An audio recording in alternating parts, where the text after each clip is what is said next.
और फिर ये लोग वैलेंटाइंस डे पे जो हाथ पकड़ के घूम रहे होते हैं, पूरा हक है कि वो बाहर जाए अपने दोस्तों के साथ, लेकिन वो कॉमेडी शो उसकी कोई बात नहीं करेगा। मैं तो चाहता हूँ इस शो के बारे में हमारे देश के नेता, this is just going to be my personal opinion, तो शुरू करते हैं। तो देखो, जब आपकी शादी होती है ना, तो आई थिंक जो सबसे पहले काम आपको करना चाहिए वो है बच्चे पैदा करना, क्योंकि आप एक बार बच्चे कर दोगे ना तो डिवोर्स के चांसेस कम हो जाते हैं। तो एटलीस्ट आपको एलिमनी कोर्ट के चक्कर तो नहीं मारने पड़ेंगे। फिर देखो, शादी के कुछ सालों बाद ना आपको लग सकता है कि आपकी वाइफ आपका उतना ख्याल नहीं रखती, मे बी आपकी वाइफ आपको बोले कि अब तुम पहले जैसे नहीं रहे, यू नो, ऐसा होता ही है कुछ सालों बाद। मुझे लगता है इस सिचुएशन में चीटिंग कर सकते हो। पहले के टाइम में भी राजा महाराजाओं की 15-20 बीवियाँ हुआ करती थी, लेकिन देखो इसमें ना लोकेशन भी बहुत मैटर करती है। पर्सनली मैं प्रेफर करता हूँ अगर आप वर्क प्लेस में शुरू करें या फिर पड़ोस में कोई है जिसके साथ आप अपने दुख सुख शेयर कर सकते हो। लेकिन देखो, you have to be very careful, पकड़े मत जाना, क्योंकि इसके बाद आपकी वाइफ को बहुत बुरा लगेगा। और ये सब क्यों करना? एक आदमी को अगर प्यार नहीं मिलेगा वाइफ से तो वो कहीं तो जाएगा ही ना। लेकिन देखिए, इसका दूसरा पहलू ये भी है कि आपकी वाइफ भी शायद आपको चीट कर रही हो, इसलिए अगर वो कहीं बाहर जाती है तो कोशिश करें कि कभी कभी आप उनका पीछा करें और देखें कि वो एग्जैक्टली जा कहाँ रही है। और अगर आप कभी उनको पकड़ ले चीट करते हुए, तो आपको एक बात याद रखना है कि अब से आप उनके भगवान हैं। अगर आपने डिसाइड किया उनको माफ़ करने का, ये उनको एहसास दिलाना ही होगा कि आपने एक चीटर को, आपने अपनी वाइफ जिसने चीट किया उसे फिर भी माफ़ किया, तो आपको उन्हें बार बार यह याद दिलाना पड़ेगा। और इसके बाद तो आप झगड़े खुलेआम कीजिए। देखो, समाज से ना डरना नहीं है, सोसाइटी के बारे में सिर्फ तब सोचना है जब आपकी बेटी मे बी इंटरकास्ट या फिर ये लव मैरिज वगैरह कर रही हो, तभी बस आपको सोचना है ये सोसाइटी वगैरह के बारे में। तो देखिए, जब आप झगड़े कर रहे हो अपनी वाइफ से या फिर कुछ भी हो रहा है ना घर में कलेश, you have to make sure कि आपके बच्चे वहीं पे है और वो सब कुछ सुन रहे हैं और वो देख रहे हैं। यही सब चीज़ें उन्हें बचपन से तैयार करेगी इस दुनिया के लिए। आपको सॉफ्ट बच्चे पैदा नहीं कर रहे हैं, they have to show aggression. इसके बिना लोग नहीं सुनते। और फिर जब आपका बच्चा बड़ा होता है और समझ लीजिए किसी रीज़न से आपका बच्चा पढ़ाई में उतना अच्छा नहीं है, तो आप ऐसा कर सकते हो कि आप अपनी मर्जी से कोई भी एक ग्रुप में उसे ज्वाइन करवा दीजिए जिसमें उसी की टाइप के लोग हो, सिमिलर माइंडसेट होना चाहिए। और फिर ये लोग वैलेंटाइंस डे पे जो हाथ पकड़ के घूम रहे होते हैं पार्क में, यहाँ वहाँ बैठे होते हैं कोने में, ये जो असामाजिक तत्व है ना, उनको आपका बेटा रोकेगा।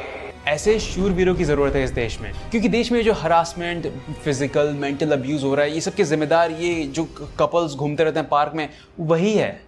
14 फरवरी को पेरेंट्स वर्शिप डे ही मनाया जाना चाहिए। और इस चीज़ को तो हमारे देश के महान लोगों ने भी प्रमोट किया है भाई। तो ऐसे ये चुम्मा चाटी करने वाले लोगों को रोकने में आई होप कि आपका बच्चा भी योगदान दे और वो रोड पे निकले बेसबॉल बैट वगैरह लेके, क्योंकि इनको अग्रेशन ही दिखाना पड़ेगा, वरना ये कपल्स नहीं सुधरेंगे भाई। इनको डराना धमकाना ही पड़ेगा। और ऐसे में ना हमारे देश के ये कुछ पढ़े लिखे स्कॉलर्स है ना, हमको लॉ सिखाने लगेंगे। Article 21 rights to privacy, section 294 of IPC, इससे देखो डरना नहीं है। और इसलिए आपको वहाँ पे आपके बच्चों को अकेले नहीं भेजना है, आपको पूरी ग्रुप के साथ भेजना है, जिनको पता है कि देश कैसे संभालना है, उनके साथ भेजे।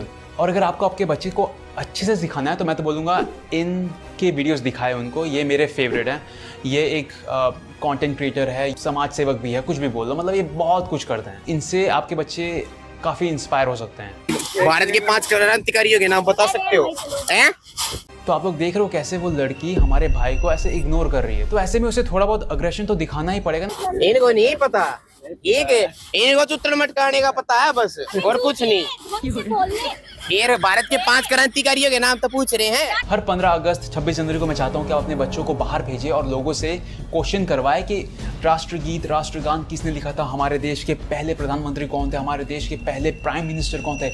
ये सब लोगों को पता नहीं है। कुछ बेवकूफ़ तो $1 मिलियन कंपनी के CEO बन के बैठे हैं, लेकिन उनको पता नहीं है कि कंप्यूटर को हिंदी में क्या बोलते हैं। इनको अपनी भाषा नहीं आती और ये अपने आप को हिंदुस्तानी कहते हैं। तो फिर क्या मतलब ये जावा, पाइथन, रूबी, ये सब लैंग्वेज सीखने का, जब आपको अपनी भाषा ही नहीं आती। आपने लाखों करोड़ों का टैक्स देके देश का क्या भला कर लेना है। अगर आपके बच्चे को किसी मूवी का ट्रेलर पसंद नहीं आया तो उसके पास पूरा हक है कि वो बाहर जाए अपने दोस्तों के साथ और इस चीज़ का विरोध करें। आपको थिएटर वाले को धमकी देनी ही पड़ेगी कि आप थिएटर जला दोगे, वरना वो लोग पक्का ये मूवी रिलीज़ करेंगे ही। और अभी कुछ फालतू की न्यूज़ आ रही थी कि लोगों ने ट्रेन को डैमेज किया। अरे जब ट्रेन की कंफर्म टिकट है और घुसने नहीं दोगे तो ट्रेन को डैमेज करने का भी पूरा अधिकार रखते हैं हम। और यही चीज़ इंस्टाग्राम में बार बार दिखाकर बच्चों को बदनाम किया जा रहा है, लेकिन वो कॉमेडी शो उसकी कोई बात नहीं करेगा। मैं तो चाहता हूँ इस शो के बारे में हमारे देश के नेता, अभिनेता, police, municipal council, high court तक जानी चाहिए वाली बात। इन लड़कों को रोको और मैं लिख के देता हूँ 5 साल में हमारा देश सुपर पावर बन जाएगा। और देखो ये सब चीज़ें सिर्फ घर के बाहर तक सीमित नहीं रहनी चाहिए। आपके बच्चों को ये भी पता होना चाहिए कि ट्विटर, एक्स पे आप कैसे अपने हित के लिए लड़ सकते हो। ये एडवांस्ड इंडिया है। लोग प्यार से नहीं समझते, इसलिए आपके बच्चे को लोगों को डराना आना चाहिए, जैसे पापा मम्मी को मार के डराया करते थे। आपको आपके बच्चे को एक ऐसा लड़का बनाना है जो, फॉर एग्जाम्पल, जैसे हॉस्पिटल में जब आप फाइल बनवाते हो तो लाइन लगती है ना, आपके बच्चे में इतना दम होना चाहिए कि वो लाइन तोड़ के वो सबसे आगे चले जाए आपके लिए। अरे भाड़ में गया सिविक सेंस, ये सब उसने अपने माता पिता के लिए किया है। आपके बच्चे को लोगों पे FIR करनी आनी चाहिए, उसे लोगों के पुतले जलाने आने चाहिए, उसे टॉलरेंट बिल्कुल नहीं बनाना है। इसी चक्कर में ये जो गोरे हैं ना, हम पे इतनी साल राज करके गए हैं। लेकिन आपका बच्चा ये शूरवीर तभी बनेगा जब आप उसको बचपन से ही ट्रेन करें। फॉर एग्जाम्पल, अगर वो स्कूल में झगड़ा करके आता है तो आपको ये नहीं देखना है कि वहाँ क्या हुआ, किसकी क्या गलती थी। नहीं, वो आपका बच्चा है, वो गलत कभी नहीं कर सकता। आपके बेटे ने किसी का सर फोड़ दिया तो लोग आगे शिकायत लेके, और यही लोग, यही सोसाइटी, यही समाज कहाँ था जब हमारे देश के सैनिक बॉर्डर पे, तब वो लोग कहाँ थे? फिर देखिए, यहाँ से आपका बच्चा थोड़ा और बड़ा हो जाएगा, उसकी शादी हो जाएगी, तो मे बी शायद किसी ओकेजन पे वो आपको भी थोड़ा बहुत मारे।